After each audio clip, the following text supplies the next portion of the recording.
Assalamualaikum warahmatullahi wabarakatuh. Alhamdulillah wassalatu wassalam ala Rasulillah wa ala alihi wa sahbihi wa mawalah. Amma ba'du faya ibadallah usikum bitaqwallah fa innal jannata uiddat liman ittaqah. Qala ta'ala fil Qur'anil Karim ya ayyuhalladzina amanu taqullaha haqqa tuqatih wa la tamutunna illa wa antum muslimun. Jamaah rahimakumullah, pagi ini kita akan melanjutkan bahasan surat Al-Fat ayat 8, dan pada waktu yang lalu sudah kita kaji inna arsalnaka syahidan. Inna arsalnaka syahidan. Sekarang kalimat wa mubasyiran. Allah Subhanahu wa taala berfirman, inna arsalnaka syahidan wa mubasyiran wa nadhira. Inna arsalnaka syahidaw wa mubasyiran wa nadhira. Wa mubasyiran itu berasal dari kata basyir, mubasyir, basyaro. Kalau basar itu manusia, kalau mubasyiran pemberi berita gembira. Fungsi kedua ini, Rasul Shallallahu Alaihi Wasallam diutus sebagai mubasyir, pembawa berita gembira. Jadi kepada siapa pembawa berita gembira? Tentu saja liman ata'ahu bil jannah, bagi orang yang taat kepada Rasul. Pembawa beritanya adalah dengan surga. Dan Rasul SAW bersabda, basyiru wala tunaffiru wa yassiru wala tu'assiru. Basyiru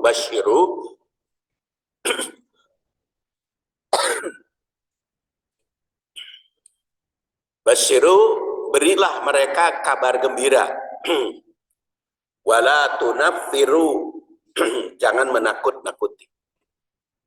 Wa yassiru, dan berikan kemudahan. Wala tu'assiru, jangan dipersulit, jangan mempersulit.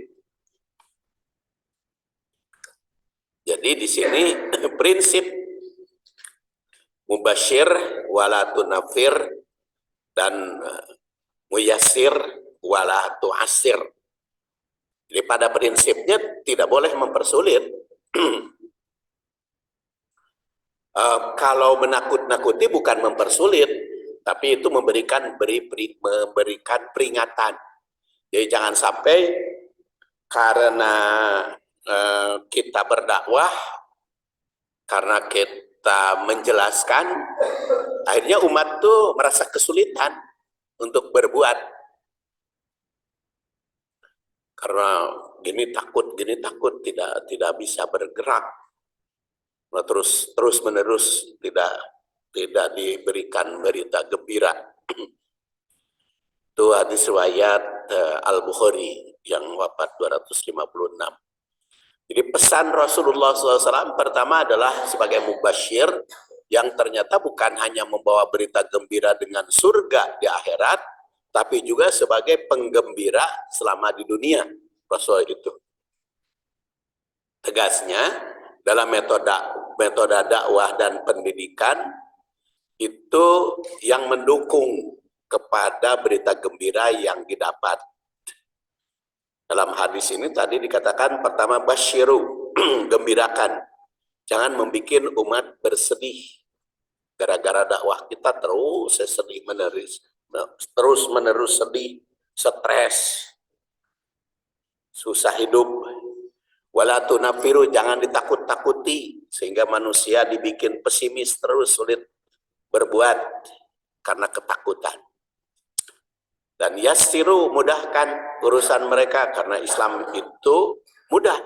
Kalau ada sesuatu yang kesulitan, pasti ada keringanan, ada rukhsah. Wala tu'assiru, dan janganlah mempersulit hidup manusia. Makanya kita terangkan itu apa adanya, akan apa adanya. Tapi kan kadang-kadang suka melebihkan supaya umat itu rajin berjamaah ke masjid, maka ditakut-takuti kalau hukum berjamaah itu wajib, umpamanya. Hukum berjamaah ke masjid itu wajib, kalau tidak dosa. Padahal kan Rasul tidak mengatakan seperti itu. Rasul tidak mengatakan seperti itu. Kan Rasulullah SAW mau membakar rumah yang tidak berjamaah, tapi kan Rasul tidak membakarnya. Jadi itu sesuai dengan apa yang dipraktekkan saja oleh Rasul. Jadi kalau Rasul SAW tidak mengatakan wajib, ya jangan kita mengatakan wajib. Atau penekanan ibadah yang lain seperti saum, sering itu adalah wajib, seperti wajib. Jadi apa adanya disabdakan oleh Rasul, ya kita sampaikan, mubasyir. Sebagai bukti bahwa Islam itu syariahnya tidak ada yang menyulitkan, setiap ada yang dianggap berat, pasti ada solusi. Walladzina amanu wa amilus sholihat la nukallifu nafsan illa wus'aha. Orang-orang yang beriman dan beramal soleh, kami tidak memberikan beban kepada setiap diri kecuali ada keleluasaannya. Ulaika ashabul jannah, karena orang yang beriman dan beramal soleh itu adalah ashabul jannah, ahli surga. Hum fiha khalidun, dan kekal. Kemudian ditegaskan pula dalam hadis dari Abu Hurairah yang wafat 57 Hijriah. Rasul bersabda, kullu ummati yadkhulunal jannah. Setiap umatku yadkhulunal jannah, pasti masuk surga. Jadi kalau itu umatku, itu pasti masuk surga, kata sabda Rasul. Illa man aba, yang tidak masuk surga itu yang tidak mau. Kalau yang mau pasti masuk surga. Cuman sahabat itu bertanya, loh ya Rasulullah, apa ada umatmu yang tidak mau masuk surga? Waman aba, siapa itu yang tidak mau? Qala, maka Rasul bersabda, man ato'ani dakhalal jannah. Barang siapa yang menaatiku, maka dia masuk surga. Waman asoni faqad aba. Barang siapa yang mendurhakaiku, itu yang tidak mau. Jadi sebetulnya kalau mau masuk surga gampang. Yaitu caranya ya menaati Rasul saja. Kalau tidak menaati Rasul itu sama dengan tidak mau masuk surga. Jadi pada dasarnya Allah itu menyediakan surga bagi hambanya. Semuanya dijadikan calon ahli surga. Jadi Quran itu memang seperti sering disebut netral gitu ya. Pilihan nanti, karena ada dalam surat Al-Kahf namanya kul al-haq mir rabbik, katakan olehmu bahwa kebenaran itu dari Tuhanmu. Paman sya'a, barang siapa yang mau, yang berkeinginan, falyakfur, kufur saja. Paman sya'a, barang siapa yang berkeinginan, falyu'min, beriman. Jadi kan di situ jelas seperti netral. Kebenaran sudah jelas. Yang mau kufur silakan kufur, yang mau iman silakan iman. Tetapi kalau kita pilih gitu, kalau kita klasifikasi, ayat-ayat itu lebih mendorong agar mukmin itu masuk surga. lebih dibimbing gitu agar mukmin itu masuk surga. Walaupun mubasyir dan mundir, tetapi itu lebih banyak dorongan ke masuk surga. Surat Al-Baqarah saja kan ayat pertama bicara urusan surga. Dalam kitab la raiba fihi hudal muttaqin itu kan ulaika humul muflihun dulu. Al-Fatihah juga kan bismillahirrahmanirrahim, kan bahagia itu. Alhamdulillahirrahmanirrahim kan itu nikmat tuh, segala nikmat. Baru itu ujungnya kalau dolin dan itu juga doa. Jadi kecenderungan dorongan untuk masuk surga itu lebih banyak dibicarakan di dalam Al-Quran itu. Jadi pada dasarnya Allah bukan berkeinginan. Kalau keinginan bisa saja kan semuanya juga masuk surga. Tapi lebih mendorong kepada masuk, lebih menggiring ya, lebih menggiring kepada masuk surga. Dari bagi Allah mah kalau dia berkehendak bisa saja kan dengan ucapan satu kata kun fayakunu maka jadi, ya. Bahkan ditandaskan kalam hilbasor, kalau dia berkehendak itu bisa kalam hilbasor, bisa sekejap mata.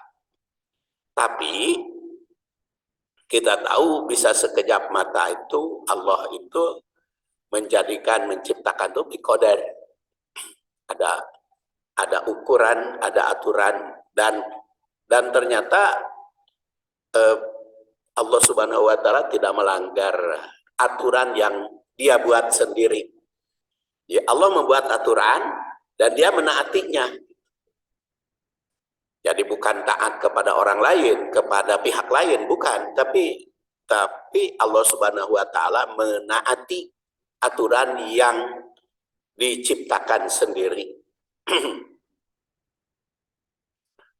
Ya, sahabat tadi bertanya, apakah ada yang tidak mau masuk surga yang membahagian itu? Maka Rasul menjawab bahwa ada orang yang tidak mau masuk surga. Jadi yang tidak mau masuk surga itu ada, yaitu yang mendurhakai Rasul.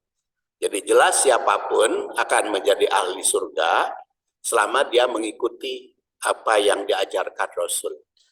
Bahkan ada yang berdampingan dengan Rasul. Hidupnya nanti di akhirat itu berdampingan. Jadi satu derajat surganya dengan Rasul. Di antaranya hadis diterima atau diriwayatkan dari Sahal bin Sa'id. Rasul SAW bersabda, ana wa kafilul yatim fil jannah. Hakada wa qala bi usbu'aihi as-sababah wal busta. Jadi qala bersabda dengan telunjuk dan wusta, jangkung ya. Anak wa kafirul yatim fil jannah, seperti ini. Aku bersamaan pengasuh anak yatim seperti ini, berdampingan di surga. Jadi ada orang itu, yaitu yang mengurus anak yatim. Mengurus anak yatim itu demikian hebat sanjungannya. Mengurus itu bukan hanya anak dibawa ke rumah, tapi juga dibantu. Makanya kan di Indonesia itu masalah pengurusan anak yatim sekurang-kurangnya 2 metode ya, bahkan 3, cuman yang tidak disebut, yaitu metode pertama seperti Muhammadiyah. Muhammadiyah itu ngurus anak yatim dilembagakan, makanya ada panti asuhan anak yatim. Muhammadiyah itu selalu, kalau panti asuhan anak yatim itu selalu Muhammadiyah. Kalau Persis tidak ada panti asuhan anak yatim. Bukan berarti tidak ngurus anak yatim, tetapi ngurus anak yatimnya, si anak yatimnya tetap di pengampu masing-masing, tapi dibantu oleh organisasi, dibantu. Jadi metode yang kedua, biarkan anak yatim itu diurus ibunya, diurus pengampunya, sesuai dengan yang ada, tapi kita bantu. Kita bantu. Nah itu metode yang saya yakin itu dua-duanya juga bagus ya. Kenapa harus di organisasi seperti Muhammadiyah? Karena kalau di panti asuhan kan terurus, terpelihara, terjaga, dan dananya juga bisa merata ya. Kita ngasuh itu kepada panti asuhan terkelola. Ada juga ke ibu-ibunya, ke orang tuanya itu juga berurus. Dan itu kalau kita mengasuh tidak perlu disebut seperti yang diiklankan di WhatsApp hampir tiap hari kepada saya, itu panti-panti asuhan itu. Silahkan Pak, sebutkan nama, BIN, kepentingannya siapa, anak yatim akan berdoa malam Jumaah ini. Nggak perlu itu disebut nama, nyebut ke nama, BIN, kebutuhan, supaya didoakan, diacarakan, ya nggak perlu. Itu mungkin iklan, karena di sini di bawahnya silahkan masuk rekening, iklan doa, masuk rekening. Ya, sebetulnya kalau menurut saya ya tidak semesti itu, karena waladin solihin ya, yang menjadi penerus kita ketika sudah meninggal itu kan walad istilahnya ya. Kan di dalam bahasa Arab itu ada ibnun, ada walad. Kalau ibnun itu anak kandung kan, tabani itu mengangkat anak adopsi. Tetapi itu ada walad, walad mah anak siapa saja. Jadi walaupun tidak punya anak, tidak punya anak kandung, tapi kalau banyak anak asuh, banyak anak buah, banyak anak yang kita urus, mereka berdoa ya nyambung saja terus kepada kita. Seperti sekarang bapak-bapak, ibu-ibu kan rata-rata mau boga anak lagi, kecuali yang masih muda-muda, yang belum punya anak ya. Nah, kita yang seusia saya tidak akan punya anak lagi, padahal begitu tua mah anak teh butuh. Dulu mah ketika ngurus kita anak 4 teh riweuh kan, berat, capek ngurus. Nah, tapi kalau sudah tua seperti saya ini, kok anak teh, anak opat teh asa riweuh gitu. Itu papangih wae gitu. Harusnya saya papangih karena tugas masing-masing. Tetapi kan kenikmatannya tetap ada, karena kan kalau ibunya butuh sesuatu kan tinggal nge-WA saja, kirim kan gitu. Anak itu dari 4 itu, saya sering mengatakan, duh ceng teh geringanan geus tua teh, kita itu bahagia, bersyukur. Yang teh mamah tinggal klik klik klik haratang, eta kiriman teh di mana we, duit segala macam. Itu kan enak itu punya anak banyak itu kalau di masa tua. Kalau nah sekarang menambahnya seperti usia saya yang lahir 12 Rabiul Awal tahun 1374, jadi 1374 Hijriah kan, jadi pas 70 tahun sekarang kalau oleh Hijriah. Itu kan ketika usia 70 tahun, anak kita rata-rata di atas 40 tahun, ternyata nikmat punya anak banyak teh. Jadi kalau ada istilah banyak anak banyak rezeki, betul. Banyak anak banyak rezeki itu betul. Karena begitu kita sudah dewasa, anak banyak, mereka nggak bantu. Dan memang begitu dalam Islam. Mereka nggak bantu. Makanya kalau bapak yang sudah tua ingin punya anak gampang. Nah itu anak yatim aja kita asuh. Anak siapa yang banyak kan, yang terlantar, ya kita urus. Itu anak asuh. Dan itu kalau semakin kita memperbanyak kasih sayang terhadap anak, terhadap ya anak tadi itu, Allah Subhanahu wa Ta'ala akan mencurahkan kasih sayang kepada kita. Ar-Rahimun yarhamuhumur Rahman. Irhamu, ini hadis dari Abdullah bin Amr bin As yang wafat 63 Hijriah. Diriwayatkan oleh At-Tirmidzi. Ar-Rahimun yarhamuhumur Rahman. Irhamu man fil ardi. Rahimun itu dikasih sayang oleh yang Rahman. Ar-Rahman itu Allah. Irhamu man fil ardi. Kasih sayang, berilah rahmat, berilah kasih sayang man fil ardi, orang yang berada di bumi. Yarhamkum man fis sama. Maka yang di langit pasti mencintaimu, menyayangimu.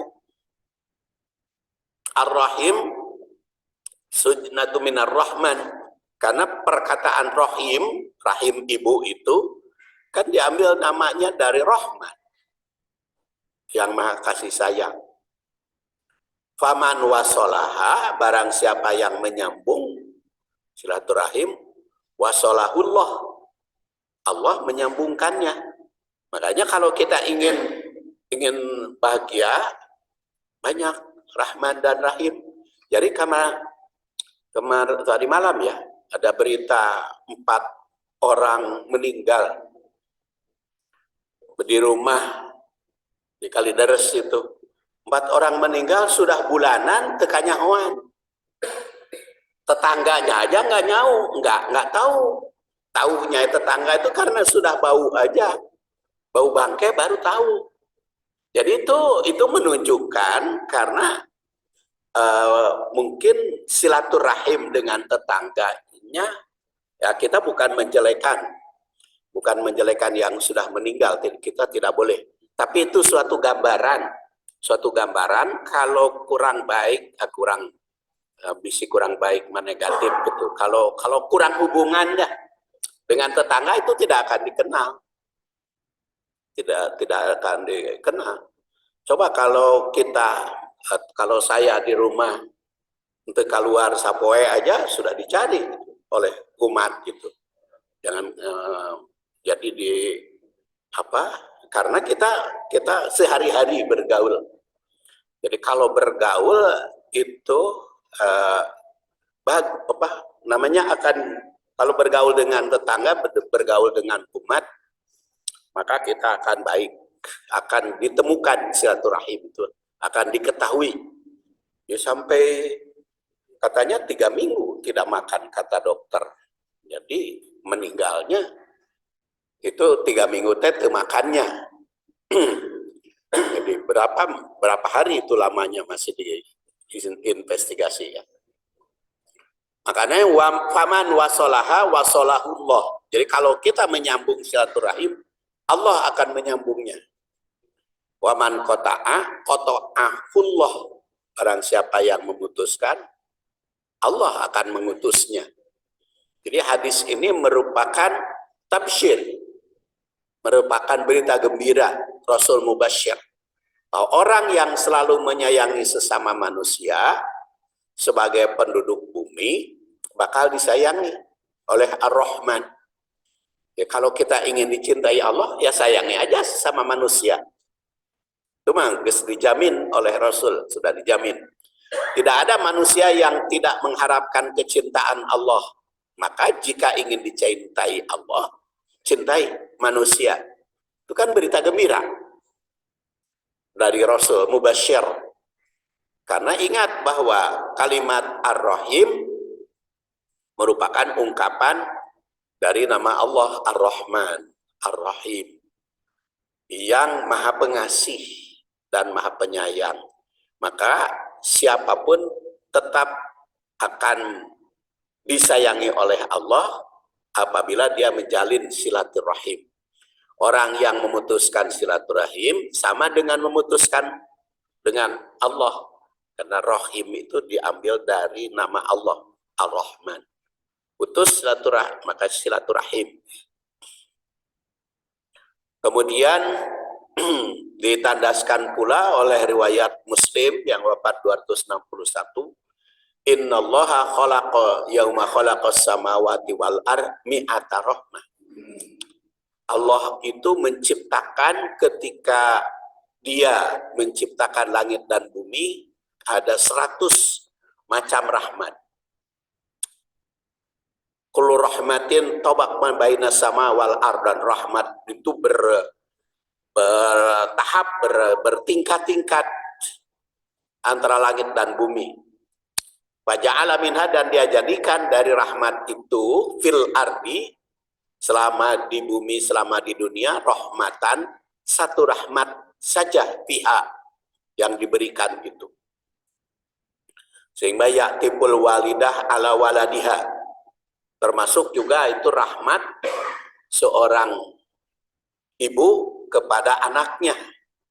Bahkan waswat tair ba'duha ala ba'din, binatang buas, burung juga saling menyayangi.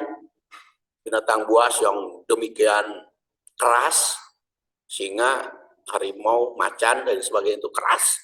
Tetapi itu ada kasih sayangnya, terutama kasih sayang kepada anak-anaknya. Itu karena Allah memberi rahmat.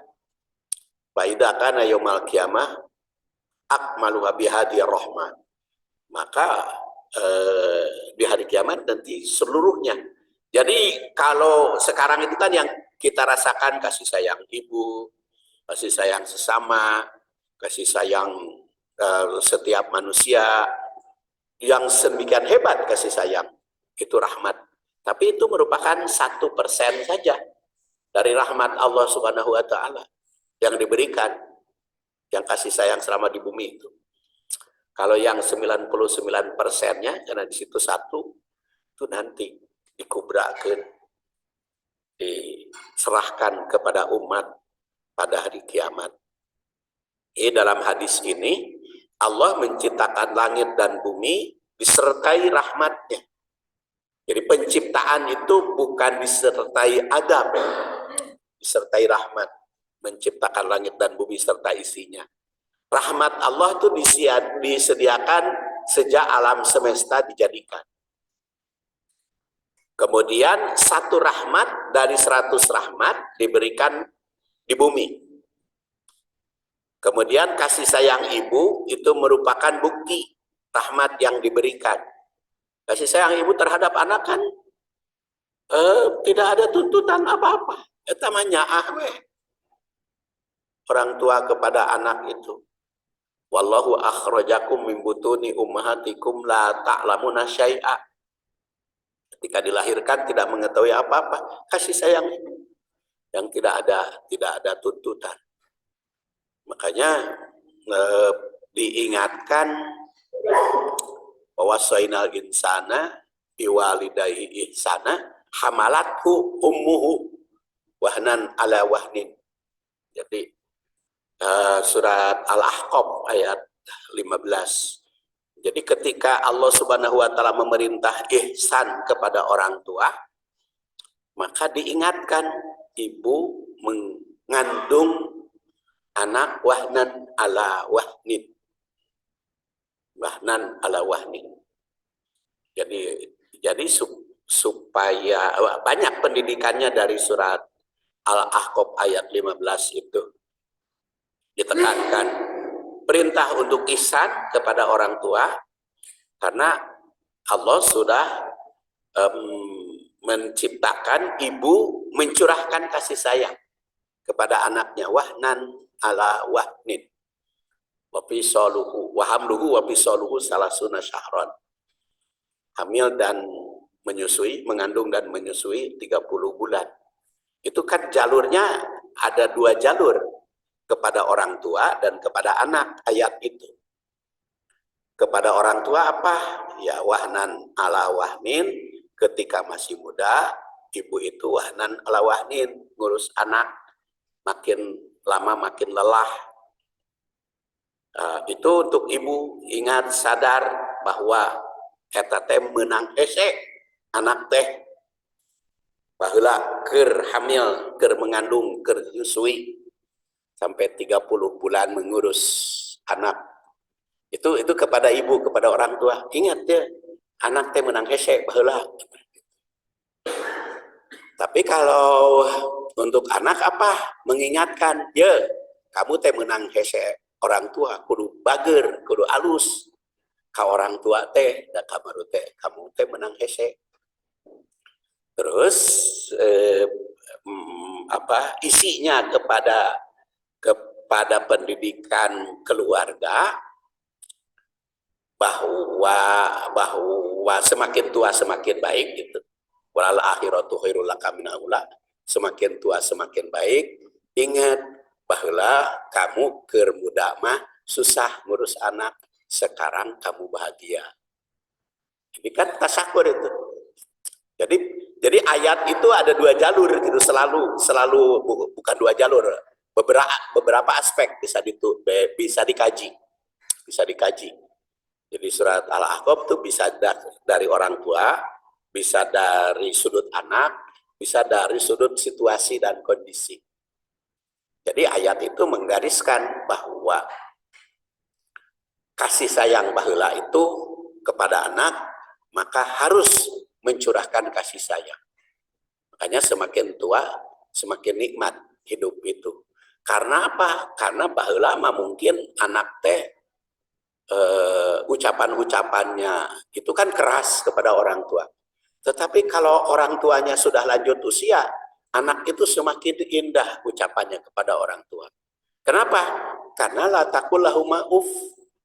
Jangan mengatakan walaupun satu nada itu kan atau cis atau mengucapkan satu nada saja itu sudah dilarang.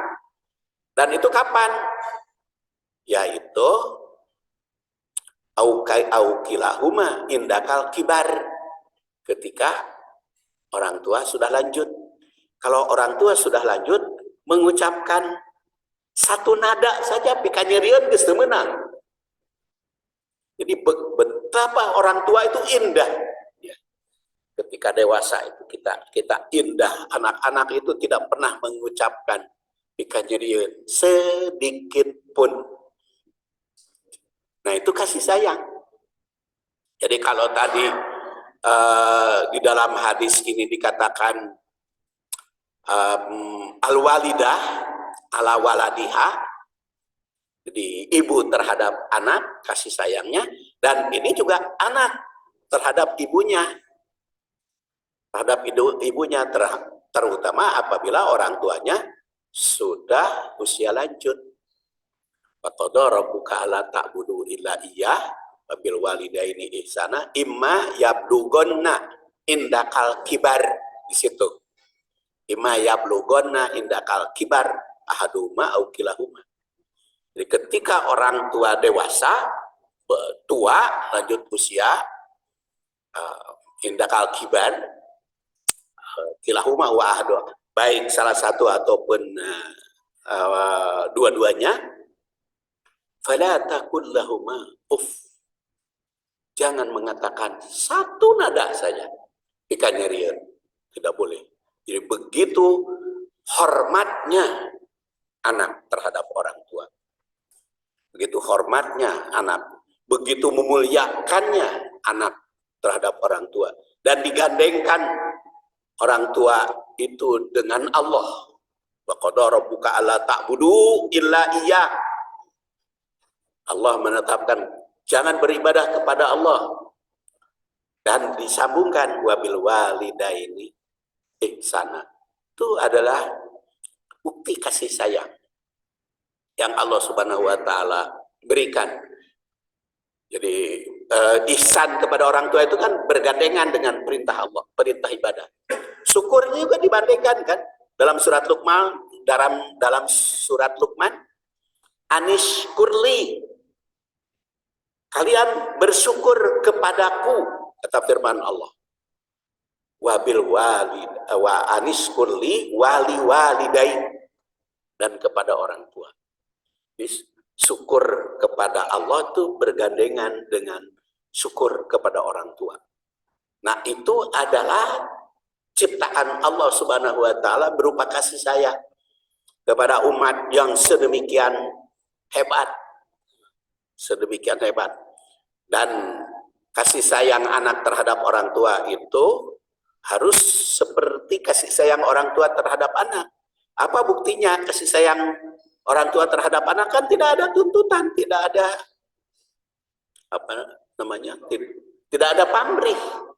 Orang tua pada anak kan tidak ada pamrih. Dan anak pun kepada orang tua kasih sayangnya begitu. Tidak boleh ada pamrih. Dia minta kasih sayang pada orang tua supaya warisan hibahnya gede. Tidak boleh. Itu harus tidak boleh pamrih. Makanya diingatkan. Hamluhu wa pisoluhu salasuna sahron. Ingat, ketika hamil, mengandung, dan ketika menyusui 30 bulan. Tidak ada pamrih orang tua pada anak. Nah, kamu juga berbuat baik kepada orang tua harus seperti itu. Tidak ada pamrih apa-apa. Itu hanya kasih sayang saja. Anishkurli wali walidai. Dan itu sebagai bukti al-walidah ala waladiha.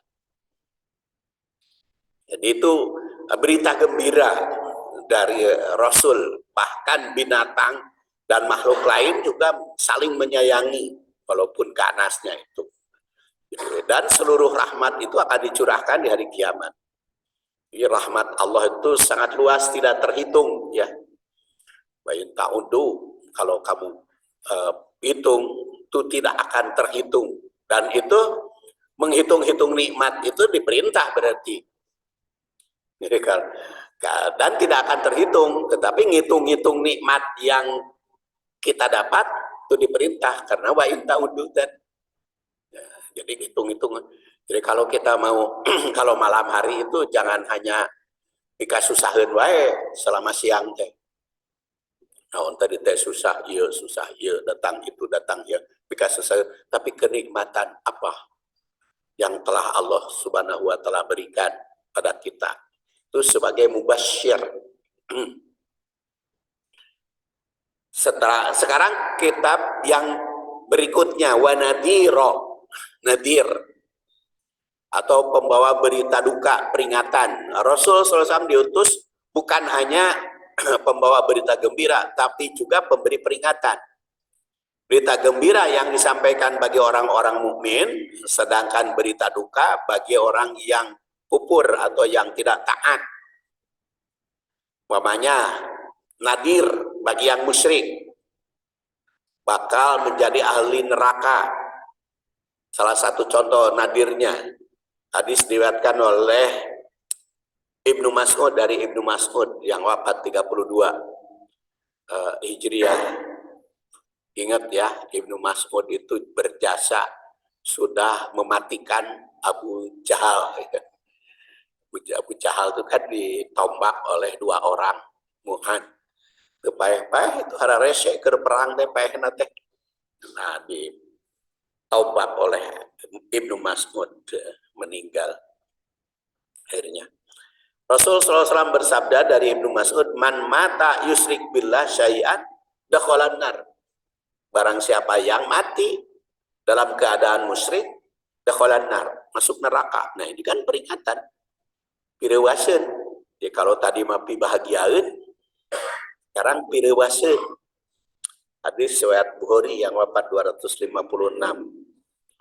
Hijriah.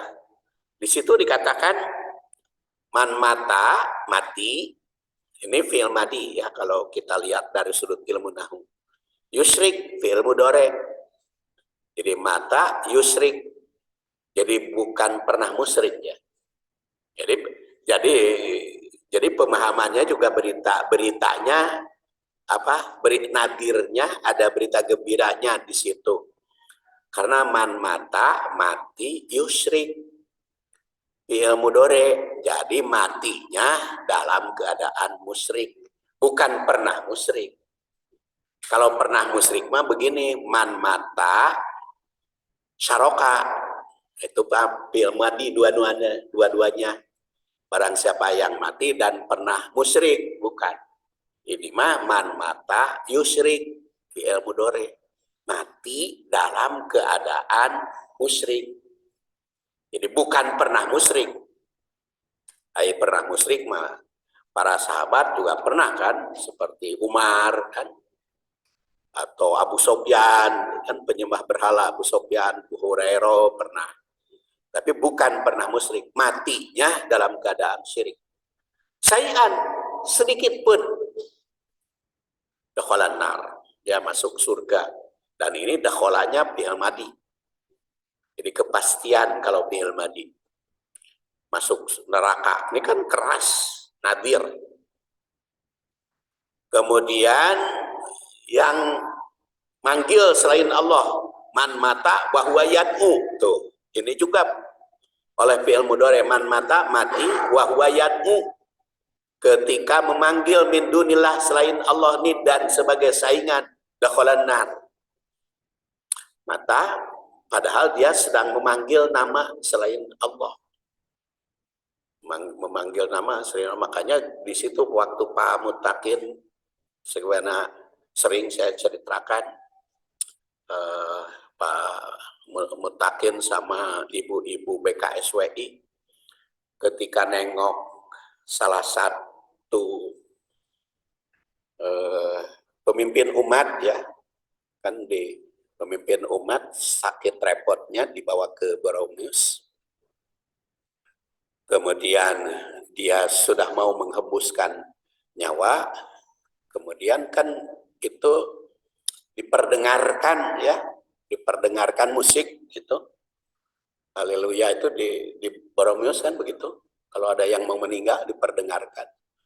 Waktu itu Pak Mutakin dan ibu-ibu BKSWI, antara lain Bu Hadiah Salim, Bu Taher, dan sebagainya, lagi nengok.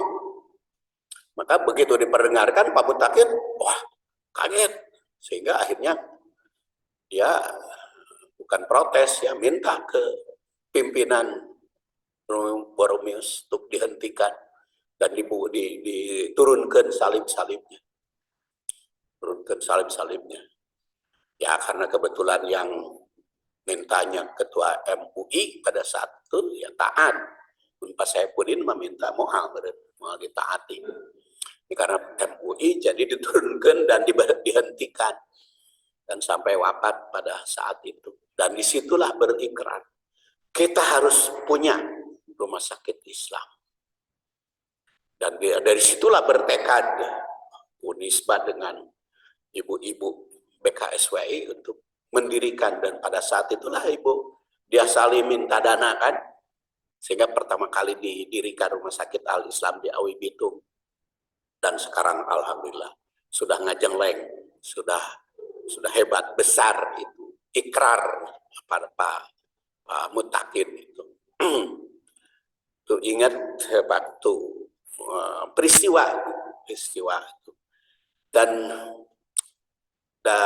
kemarin tuh dua minggu yang lalu, ya, minggu pertama, sekarang minggu kedua, minggu kelima saya mengadakan pertemuan di Profesor Munawar Ahmad tuh di Sukabumi. Dia kan ceramahnya dia malam, saya subuh di rumah beliau itu. Dia bicara karena hasil penelitian ternyata kan dia temukan 6 orang ustadz atau kiai ya, yang taat dan patuh, ternyata ketika matinya itu justru bunuh diri. 6 orang hasil penelitian dia temukan. Ternyata apa itu sebabnya? Ya karena dia menderitanya penyakit. Terus anak-anaknya nggak peduli pada orang tua. Yang tidak dilanjutkan, tidak dilakukan tadi pesan Al-Ahqaf ayat 15. yang kasih sayang orang tua dengan anak itu. Ada yang tidak peduli gitu, anak itu dia temukan ada 6 orang yang begitu, sehingga matinya itu bunuh diri ketika lanjut usia karena penderitaan penyakit tua. Penderitaan penyakit tua meureun bosan hirup teh kieu menderita bunuh diri. Bahkan ketika itu ada juga pimpinan sekolah istiqomah yang hadir pada pertemuan itu, dia juga menemukan orang yang seperti itu. Jadi banyak orang tua makanya ngadoakeun husnul khotimah teh kudu keur hirup. Ulah geus maot mah teu puguh atuh da. Jadi keur hirup teh urang teh ngadoana teh kudu husnul khotimah. Urang makan mudah-mudahan pas saya pudin husnul khotimah, no ada can maot. Justru sebelum maot kudu didoakeun husnul khotimah. Dan itu di zaman Rasul juga pernah terjadi kan. Ada yang tentara masuk Islam, terus di dalam Islam berjuang sedemikian hebat, jadi pejuang bagus, tetapi ternyata menderita oleh peperangan. Dan oleh Rasul disebut ahli neraka. Kaget para sahabat, kok bisa? Itu karena ini hadisnya ya. Masuk neraka karena tidak sabar penderitaan. Sahidna ma'a Rasulillah sallallahu alaihi wasallam li rajulin mimman al-Islam. Dia masuk Islam, tapi Rasul menganggap itu ahli neraka ketika meninggalnya. Min ahli nar. Falamma hadara kita qatala rajul, padahal dia setelah masuk Islam hebat perangnya. Qitalan syadidan. Sampai perangnya itu hebat. Tapi karena perangnya hebat tertombak juga. Terluka, jarohah. Maka para sahabat bertanya, ya Rasulullah, masa kok ahli neraka? Eta kan perang hebat memperjuangkan Islam, dan itu sampai terluka, masa itu masuk neraka? Kata Rasulullah, qad mata. Faqala Rasulullah SAW faqada ba'dun nas. Terus ternyata sebagian sahabat itu menyelidiki. Nah, dakila innahu lam yatu walakin jarohah syadidan, ketika dia luka berat, fala makana minal lail, pada malam harinya lam yasbir, dia tidak sabar. Masa pejuang hebat, perangnya hebat, membunuh musuh demikian banyak, masa kok saya terluka gitu. Jadi orang itu depresi, stres, busasa lam yasbir ala jaroha faqatala nafsahu, lalu dia bunuh diri. Jadi mati nate bukan terlukana, karena mati bunuh diri. Bunuh dirinya itu gara-gara gengsi, sebagai pejuang mati terluka gitu. Jadi dia putus asa. Maka para sahabat, oh pantas Rasul mengatakan masuk neraka dan memang matinya bunuh diri. Itu salah satu contoh. Makanya harus dijaga di masa tua, harus demikian hebat, harus berbahagia tuh di situ. Nah, dan tentu saja mendidik generasi supaya selalu menjalin hubungan baik kepada orang tuanya. Di dalam hadis ini tersirat, orang yang dianggap ahli surga oleh masyarakat, pada ditandaskan oleh Rasul sebagai nadir, itu ahli neraka. Masyarakat merasa kaget, karena setelah masuk Islam orang itu gigih ikut berperang, sehingga akibatnya akhirnya gugur. Masyarakat mempertanyakan mengapa bisa jadi ahli neraka. Namun Rasul itu tahu tentang hakikatnya, karena tidak sabar akibat luka oleh musuh dalam keadaan perang, maka dia bunuh diri yang akhirnya masuk neraka. Jadi sebagai nadir, Rasul itu keberadaan manusia itu juga tahu itu, tapi bukan tahu masalah gaib. Rasul itu tidak tahu urusan gaib, tapi kan ini mah orang lahiriah, tapi Rasul mendapat berita tentu saja. Bagaimana beritanya sampai kepada Rasul tentang bunuh diri? Tentu saja kita wallahu alam, tapi yang jelaskan beliau dibimbing wahyu yang didapatkan, bukan penelitian. Itu peringatan Rasul tentang orang yang menjadi ahli neraka. Dan fenomena saat itu banyak terjadi. Orang yang semasa muda soleh, ahli ibadah, banyak amal, tapi di masa tua karena menderita penyakit berat, akhirnya bunuh diri. Jadi karena penderitaan penyakit. Makanya Rasulullah SAW itu kan mengajarkan doa yang paling putus asa itu kan Allahumma ahyini in kanal hayat khairun li. Itu doa yang putus asa. Ya Allah, hidupkan tetap aku kalau hidup itu lebih baik. Tapi watawafani, wafatkan aku kalau wafat itu lebih baik. Jadi itu teh yang putus asa itu mendoakan tuh. Hidupkan, sembuhkanlah kalau sembuh itu lebih baik. Wafatkanlah kalau wafat itu lebih baik. Itu doa yang putus asa. Jadi berjuang untuk sehat itu harus terus menerus. Ya bagaimana berjuangnya untuk sehat, ya itu fas'alu ahla dzikri. Harus tanya kepada ahlinya. Kepada ahlinya. Jadi kalau yang mengingatkan, makanya kontrol itu harus setiap bulan sekali. Nah, itu ya kata hati saja. Kontrol sebulan sekali kan lebih. Itu berjuang untuk sehat, ya. Berjuang untuk sehat, ya. Kemudian nadir, ancaman tidak akan masuk surga. Jadi kalau tadi madakholan nar, masuk neraka, ada juga karena di sini kan berbicara ancaman. Jadi ancaman makudur ada aplikasinya. Nadir itu dengan ancaman tidak akan masuk surga. Contohnya la yadkhulul jannah qati'u rahimin. Tidak akan masuk surga yang memutuskan silaturahim. Hadis riwayat Muslim. Nomor 4261, nomor 4637. Hadis ini sebagai ancaman atau nadir bagi orang yang memutuskan silaturahim. Kalau tadi yang menjalin silaturahim, panjang usia, banyak rezeki, kemudian mendapat kasih sayang Allah. Nah, sekarang yang memutuskan silaturahimnya bagaimana? La yadkhulul jannah. Tidak akan masuk surga. Qati'u rahimin, yang memutuskan silaturahim. Kemudian tidak akan masuk surga karena suka mengadu domba. La yadkhulul jannah qattat, mengadu, istilahnya naon atuh? Ya itu makan mengadukan orang, jadi bukan adu domba, ya. Bukan dombanya suruh diadu. Tapi itu mengasut, mengkompori.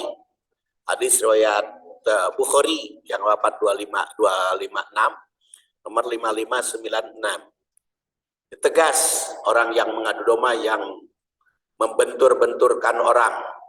Kemudian tidak akan masuk surga membuat tetangga tidak tenang. Kurang enggaknya, ya. Ancaman berikutnya bagi orang yang tidak baik pada tetangga, yang membuat tetangga tidak tentram.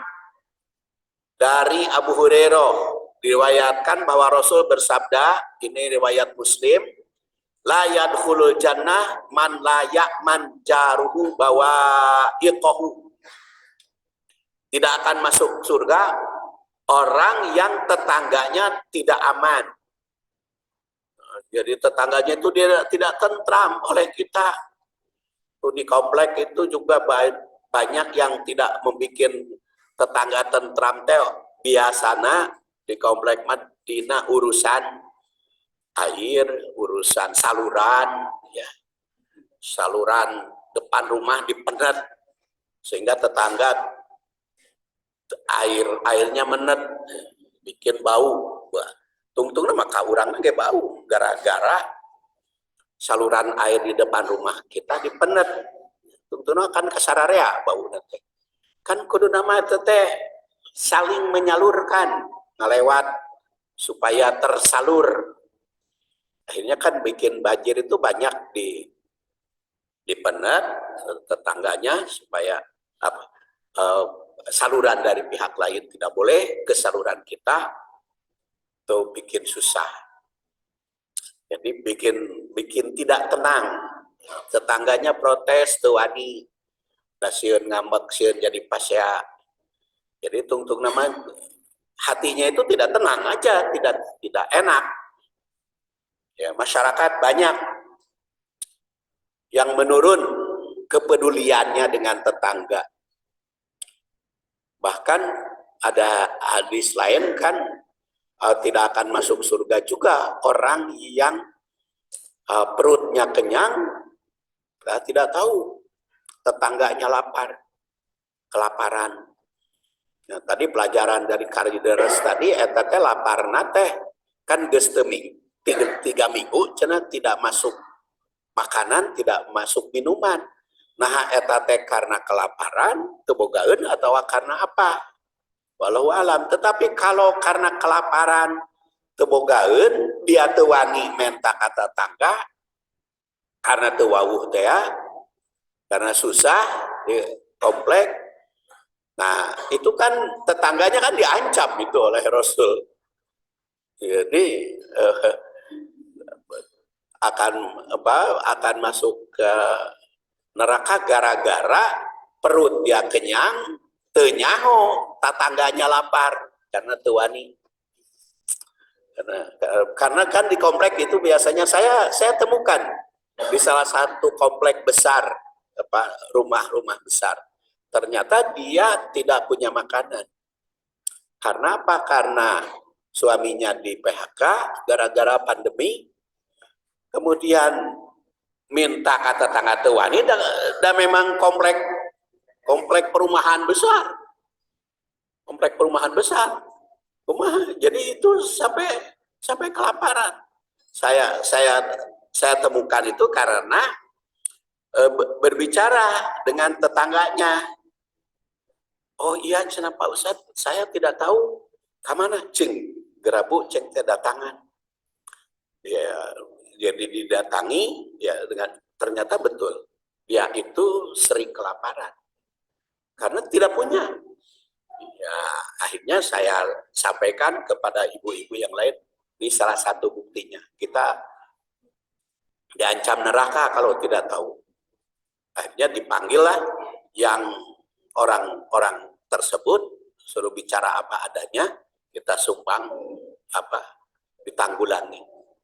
Jangan malu-malu, saya bilang, Bu, karena saya paham, malu masa rumah gede gitu, harus minta bantuan beras, pasti malu. Tetapi kami dosa kalau tidak tahu, makanya harus diberitahu.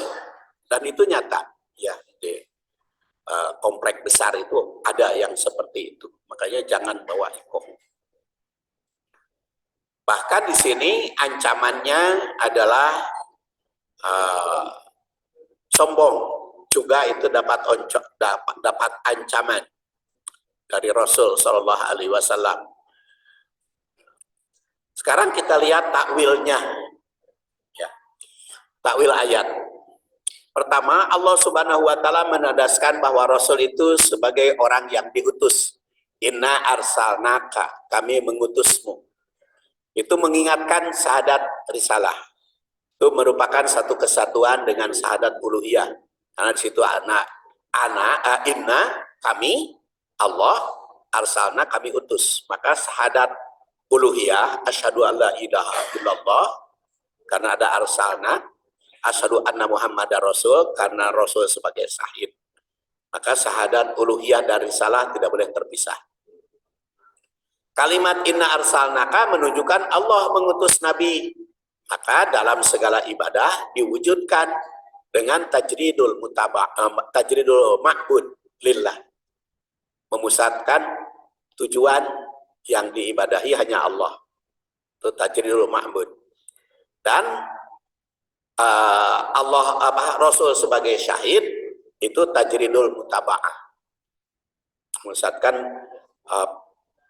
contoh teladan figur hanya Rasul. 3, Rasul diutus sebagai syahid. Syahid itu bisa bermakna sebagai model sunnah yang Al-Quran dan sunnah pedomannya, ada saksi bukti bagi Allah, saksi kebenaran al-Islam, kemudian juga saksi bahwa seluruh nabi itu muslim, kemudian bagi dia, bagi umat, yaitu selama di dunia Rasul sebagai saksi, sehingga merasa kita itu disaksikan oleh Rasul, oleh sunnahnya, apa cocok atau tidak kehidupan. Kemudian saksi bagi umat mukmin, kecocokannya nanti di akhirat. Jadi kita mengaku Nabi, cocok nggak perbuatannya dengan Nabi? 7, saksi bagi kafir yang bertentangan. Jadi minimal 7 makna saksi. Kemudian Rasul sebagai mubasyir, memberikan bimbingan dengan berita gembira. Siapa yang menjadi calon ahli surga, siapa pula yang mengikuti sunnah Rasul itu ahli surga dan bakal mendapat rahmat. Ternyata berita gembiranya Rasul bukan hanya akhirat, tapi juga dunia. Terus Rasul diutus sebagai nadir, ancaman yang bersifat membuat ketakutan. Dalam kehidupan memang tidak cukup kita perasaan bahagia saja dengan al-Islam, dengan surga, tapi juga khawatir. Itu yang diajarkan oleh Imam Al-Ghazali yang meneruskan Hasan Basri. Imam Ghazali lahirnya tahun 450, wafat tahun 505. Itu meneruskan Hasan Basri yang wafat tahun 120 tabi'in, 120 Hijriah. Yaitu khauf dan roja. Tatbiknya syahadat uluhiyah dan risalah itu mesti diwujudkan dalam segala aspek kehidupan. Oleh karena itu pendidikan tauhid, uswah hasanah itu harus menyatu. Tadabbur Quran dan sunnah itu tauhid dan uswatun hasanah. Kedua, Al-Quran dan sunnah selain jadi pedoman hidup serta sumber hukum, juga itu mesti menjadi filter segala aspek kehidupan. Itu tatbiknya. Kemudian pendidikan mesti ada keseimbangan antara basyiron wa nadhiron. Jadi karena banyak ayat, inna arsalnaka bihaq basyiron wa nadhiron, di keseimbangan. Nah, jadi kalau kepada anak cucu kita jangan hanya ditakut-takuti oleh neraka, tapi juga ada surga. Jangan hanya surga, tapi ada neraka. Itu adalah keseimbangan basyiron wa nadhiron. Ini ayat-ayatnya yang berkaitan dengan basyiron wa nadhiron. Alhamdulillah tamat surat At-Taubah, surat Al-Fatih ayat 8. Insyaallah bulan depan kita akan berlanjut ke ayat 9. Kita tutup subhanakallahumma wa bihamdik asyhadu an la ilaha illa anta astaghfiruka wa atubu ilaik. Assalamualaikum warahmatullahi wabarakatuh.